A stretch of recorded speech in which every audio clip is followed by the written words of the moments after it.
ಮಾಡಿಲ್ಲ ಸರ್. ಇಲ್ಲ, ನೆನ್ನೆ ರೆಕಾರ್ಡಿಂಗ್ ಯೂಟ್ಯೂಬ್ ಅಲ್ಲಿ ಹಾಕಿದೀನಿ. ಓಕೆ. 14 ಕ್ಲಾಸ್ 14 ಅಂತ ಇದೆ ನೋಡಿ. Okay, so last class we were checking for the global thing, so it's giving some error. We'll check that global syntax.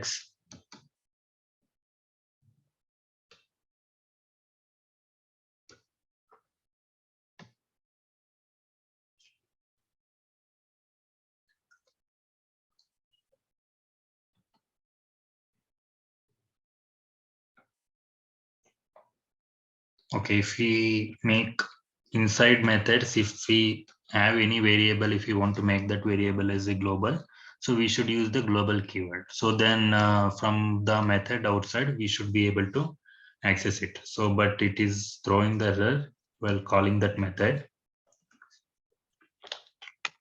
So let's call after definition. Okay, so maybe that is before defining we are calling this method, so but that is not able to find that method execution. As it is an interpreter, it will execute line by line. So only if it is defined before that method call, so the interpreter can able to understand that which method we are calling, that some method reference will be registered in the RAM. So now it is printing. So like this, if you want to make it as a global scope of from this method also, so we can make that variable as a global. So when we make that global variable, so from this outside of the scope also, we can access that variable. So let's check for the iteration. For we can give some variable name, anything. I just give in this state.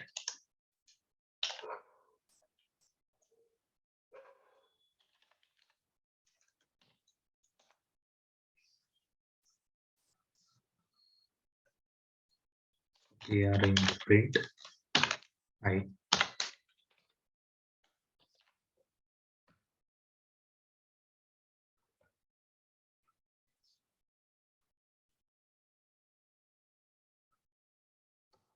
So something wrong. Okay, that method is not called. So first we need to call the method.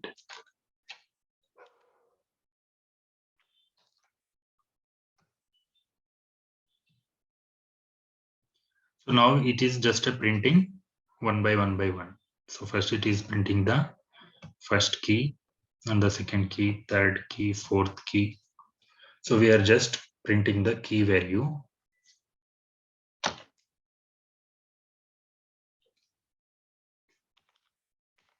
So let's debug and we'll see. So what exactly it will be there. So when I debug that, so we can able to see, so this dictionary is available. So now it will iterate in the loop. So first one we got brand, first one.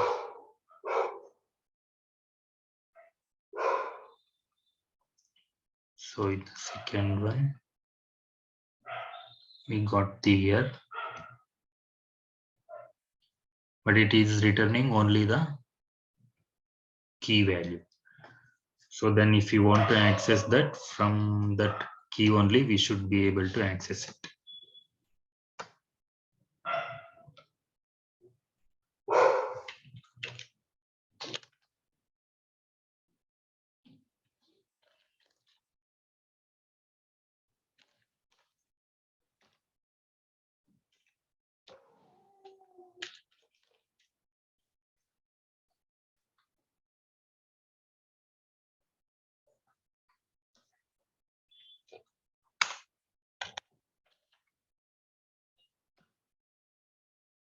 So now it's printing the value.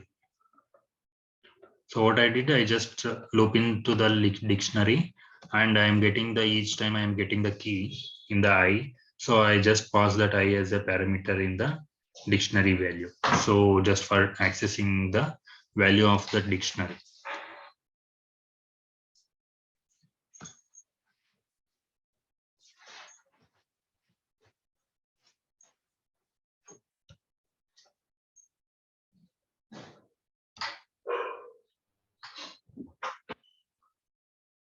So copying a dictionary. So if you want to copy the any dictionary, so just by assigning that variable to the another variables, it will be assigned. So also there is a method of that dot copy. So we'll just check that also.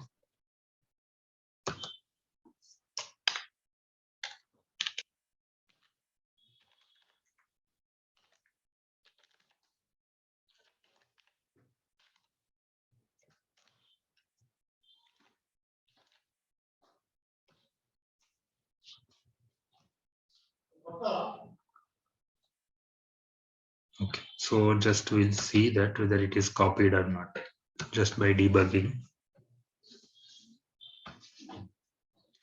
Just like this, assigning directly that dictionary also we can do that. Also there is a inbuilt method dot copy. So we'll see that what happens when we use the copy.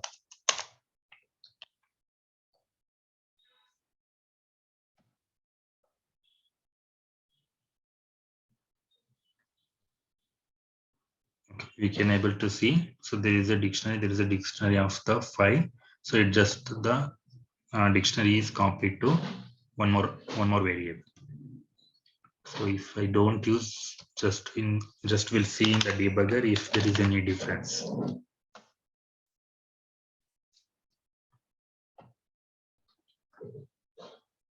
But still here there is no any difference. So this is also a dictionary of file. This is also a dictionary of file. That same thing has been copied to another object.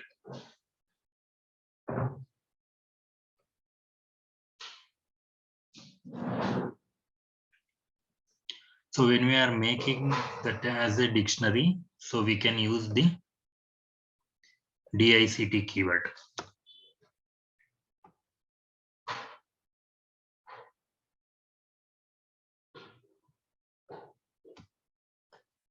So when we want to create as a dictionary. So dictionary means, so usually when we are using the tuples or sets, so we are creating the tuples. If that is not a tuple value, if it is just a normal string, so then we were just converting by using a keyword. So in the same way, when we want to convert that, if it is completely in the string, if you want to convert that to a dictionary, so then we can use the dict keyword. So for example, so this is actually a dictionary. So just we'll see that.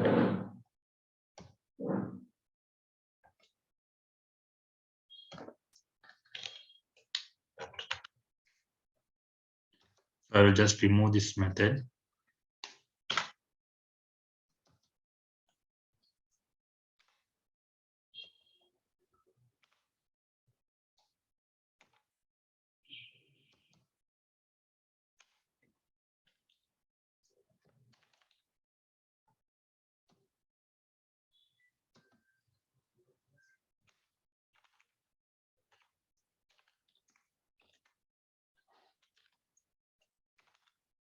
So DICT is the keyword. So we have to use the DICT keyword. So inside this DICT keyword, we have to pass the value. But obviously already this is a dictionary, so it will convert it to a dictionary only. So just now what I will do, I will just put a string.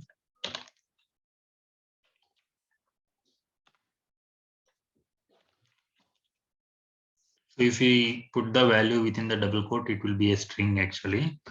So that I'm just adding some values.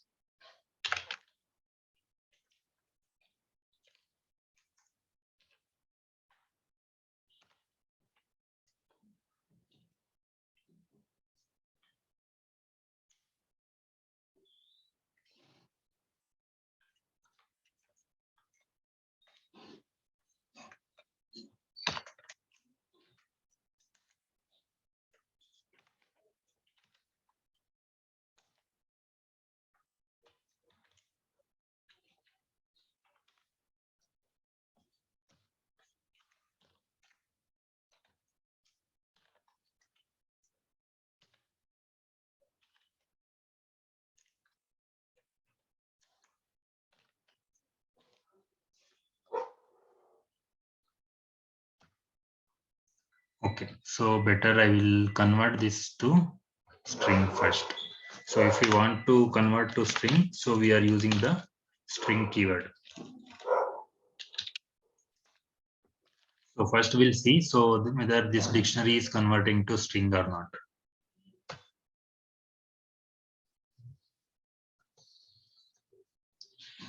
So this dictionary is been created. So we can able to see what type of dictionary. So this is mentioning like a dict. So after that, it has been converted to string. So we can able to see here. So it is a string str, and the complete value is in string. So now this string value I will convert to the again dictionary by using the dict keyword.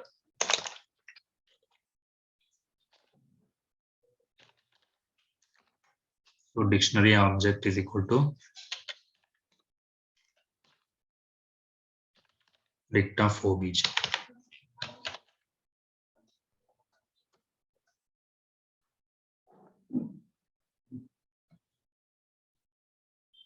So this obj is now string. So we can able to see str. So then now I am converting again to dobj as a dictionary.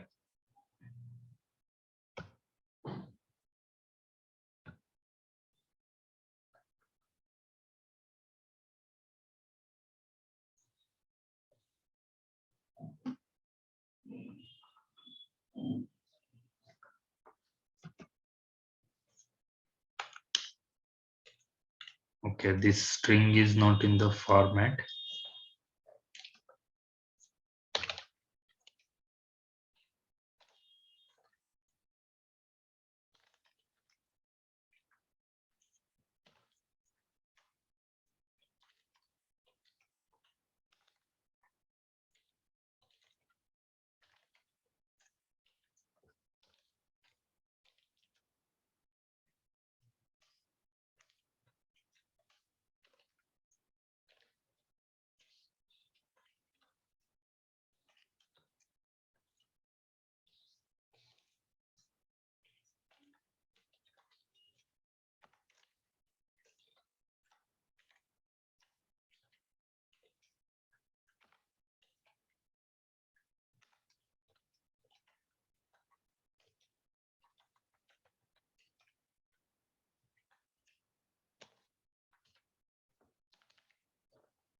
So we have to use the forward slash like this. So because why we are using the forward slash? So again, if we put the single colon, so that indicates that so that string will be end at here only. So that's why if we use this slash, so then it will not consider that single quote as a closing icon, closing operator.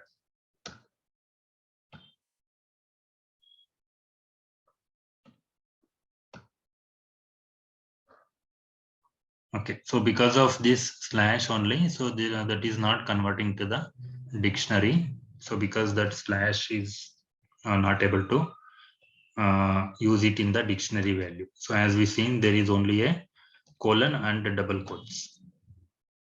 So that's why even just they have used that same dictionary, they are going to convert using the dict. So anyway, if you want to make it copy or if you want to convert any value to dictionary, we use the dict keyword.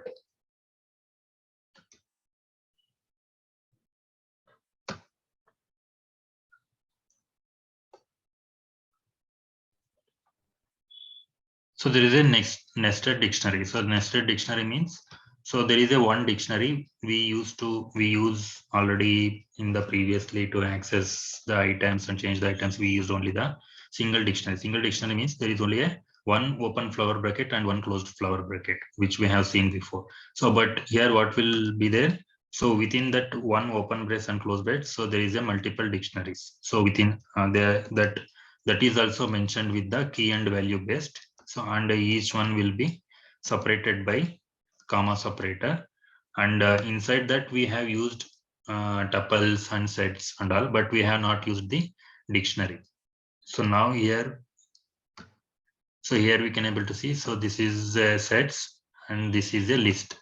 So like this, we have used the list and sets and integer type, string type, and everything. So, but here inside this, we can use the one more dictionary also. So I just use DIC.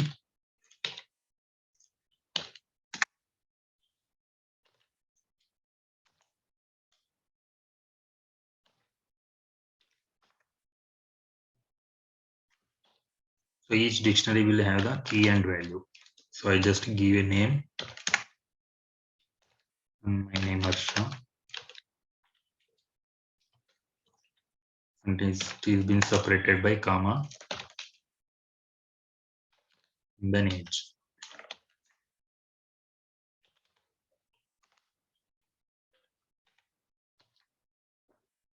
Okay, so now what I have done, so inside the dictionary type, so I have added one more dictionary.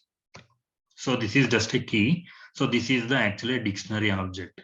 So now let's debug and we'll see that output. Okay, it's throwing some error.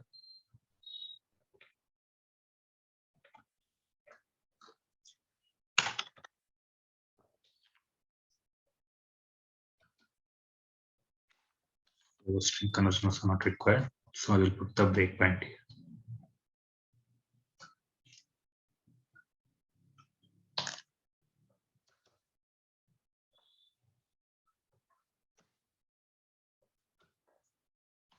Here we have not used the comma, so that's why it is showing the red line.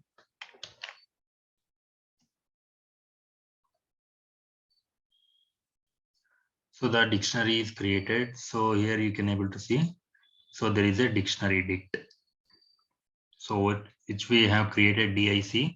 So that is the dictionary type, and we can able to see the set type and the list type and string type and integer type. So like this we can use the multiple dictionary inside the dictionary also. So the same thing they have created there is only a 3 dictionary they have created inside that one dictionary. So dictionary is just a data type. So to store that, so you people some of know about that how to use the JSON and all. So in the JSON you can use only the objects, only the JSON objects and the key value pair only we can use. But here we can use any type of objects, like we are using the sets, list. So here we are using the list, but like this in JSON we are not able to use the like this, we are not able to use the list and all in the JSON.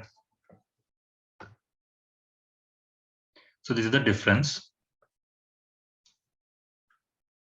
And dictionary methods we have seen. So what are the methods we have already tried is that is the to clear. So it will remove all the elements, and copy we just have checked that. So it will just copy that dictionary object to the another variable. And from keys, return the dictionary with the specified key and values. So get is also a get by using some specific key. So there is a key value, right? So whatever the value we will give, so that whatever the key we will pass it, so that value will come. So just I will test for dictionary dict key. So this object it should return.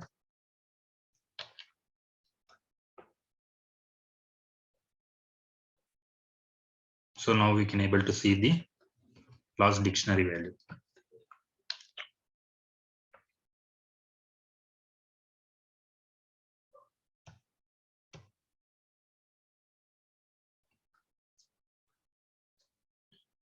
So this is the overall dictionary thing. So currently, so now we have seen the main data types, that is the list, tuples, and sets and dictionary. So these 4 are the very important data types, because majorly we use only these kinds of data types because this is having a very large usage. So also you might forget the methods, what are the access methods and all. So but you know all the data types, we need to how to access it, how to change the values, how to remove the items, or how to loop the each data types. So that thing you should be knowing. you should be know that at least concepts. So how to access, and otherwise you can check it in Google how to access the values inside the dictionary. All those things you can search it and you will get the code. That is not a problem, but you should know. So list, tuple, sets, and dictionaries where I can use, what is the best way, in each situation I have to use. So next we'll go to the conditional statements.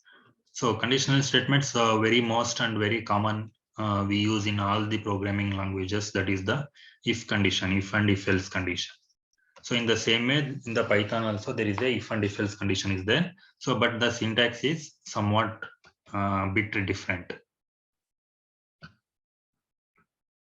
So let's go through the conditional statements.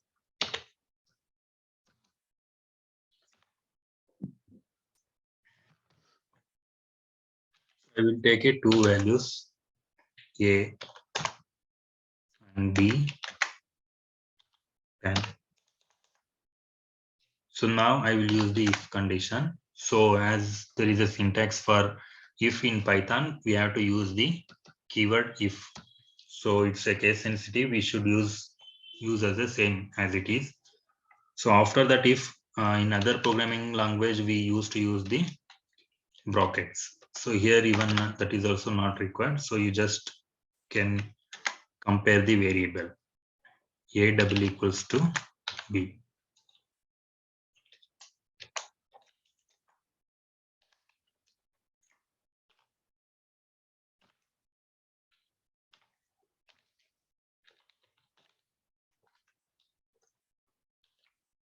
So what and all the difference here, the syntax is you need to give the expression. So expressions you might know already we have seen, I think, in the operators. So there is a conditional operators like a greater than or equal, less than or equal, double equal, and not equal. So a lot of the uh, arithmetic operators we have seen in the previous. These are the expressions. So what is the expressions means? Whatever we compare with the two variables, we get the result as a true or false. So even if we want to just print this, A is double equals to B, it will give the result whether it is a true or false. So means we get only the Boolean value result. So also when we are checking the if condition, we should get the that expression result should be either it is a true or it should be a false. So now I am just checking with the double equal. So we'll just debug it once.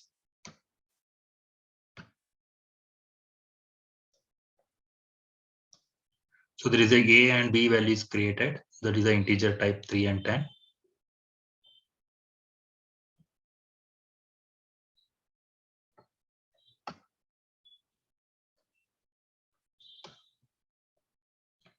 Okay, it is completed the execution because A is not equals to B. So that's why it is not going inside. So it's just execution is closing. So now I will make it both the values are same.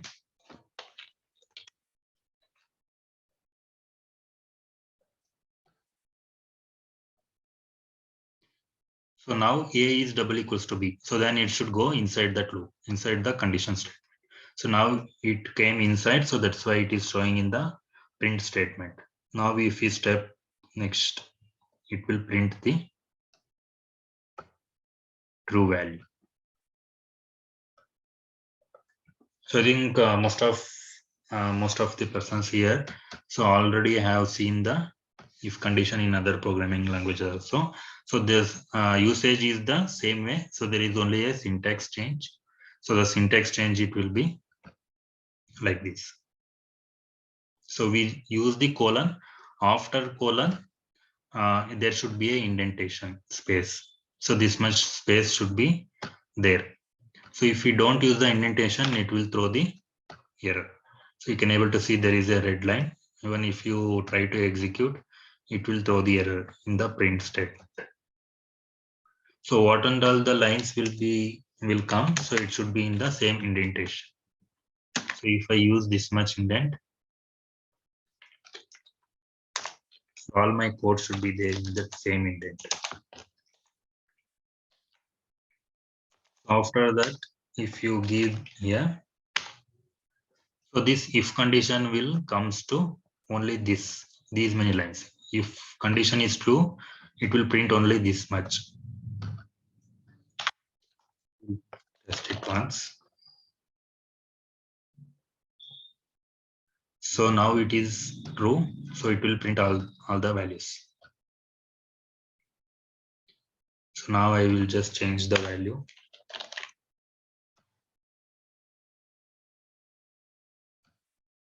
So now we can see this is the false. So but it is printing the last line. So it is printing the high. So it means, so if condition is will end here. So this indentation is this much space. It indicates that this branch, if the condition is true, so the code will be this much. So once you come out and there is you will use the back indent. So there is no any space. Again this indent level, whatever the program is executing, so it will come to the same thing.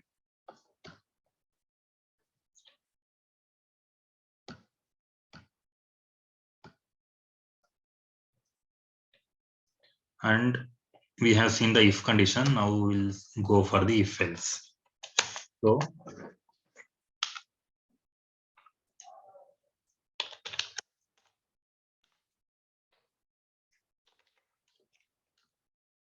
for this else also we should use the one indentation.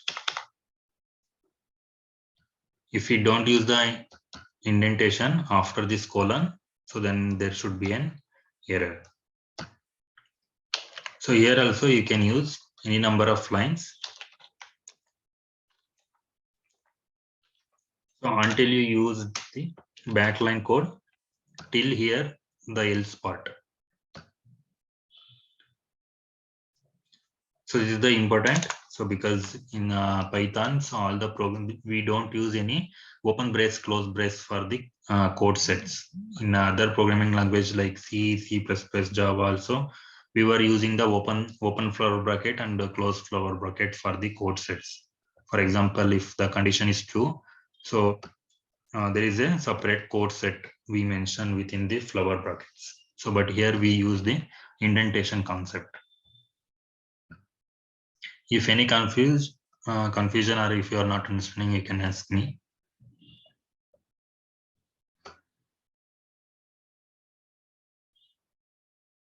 So what happens in the if else statement? So once the condition is true, it will execute only true part. If the condition is false, it will not execute the false. If the condition is false, it will execute this false part. If the condition is true, it will execute only the true part. It will not execute the false part.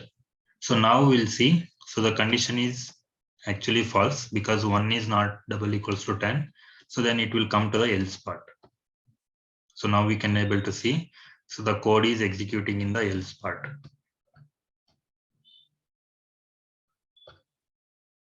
So now we'll check with the equal.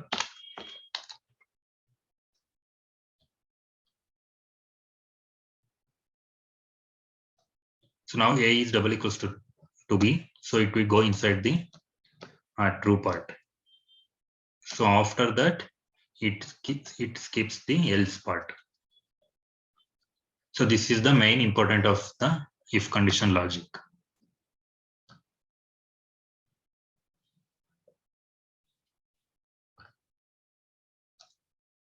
So we have seen the if and if else. So in the loops, so we have the while loop and for loop. So in other programming language also we were having the while loop and for loop. So in the Python also we have the while loop and for loop. So let's check for the while loop first.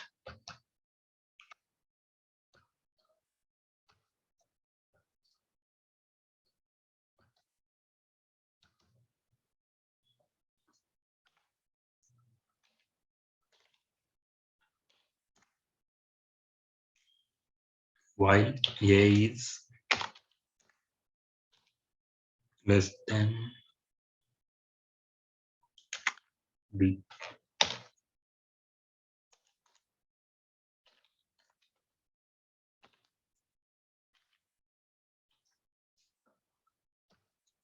So I just make A as a 1 and B as a 10, and I will keep increment the A value. Means A equals to A plus 1. So I just keep adding the 1 value to the A. So it means until this condition will false, so it will keep executing the true part. So this while logic is, so we have to use the while keyword and we have to use the expression. So after the expression, we should give the colon. So after giving the colon, there should be an indentation. So after that, we should use the number of lines of code to execute if the condition is true. Once the condition is false, it skips all these true part lines and it continue to the next lines. So now A is less than B. So if the A is less than B, 1 is less than 10. So then true, it will just print it. So then it will keep incrementing the value. So just we'll debug it. So it gone inside. So it has been printed the A value as a 1. Now you can see A value is incremented to 2. So because I am assigning the value A plus 1. So then again it came inside because A is less than 2. Because 2 is less than 10. So now A is 3. So like that it keep iterating. So we can able to see it's printing 1, 2, 3.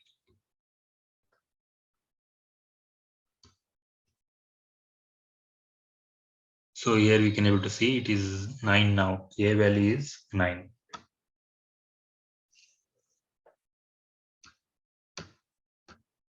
So now A value is 10. So now both the values are equal.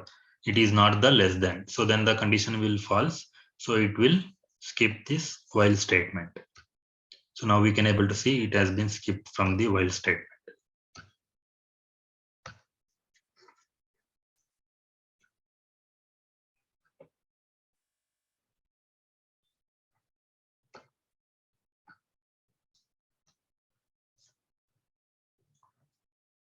And there is a break keyword. So what happens? So when we use the break keyword. So for example, I want to break this loop in some condition. For example, if A is double equals to 5. So when the value will become 5, I want to just break it. So break means what happens? So it will just come out from the loop. So just let's check that how the break will work. So this is every time depend upon our logic, we can use it. So when we want to break the loop, so just by putting some condition or any conditions, we can break that loop. If we don't want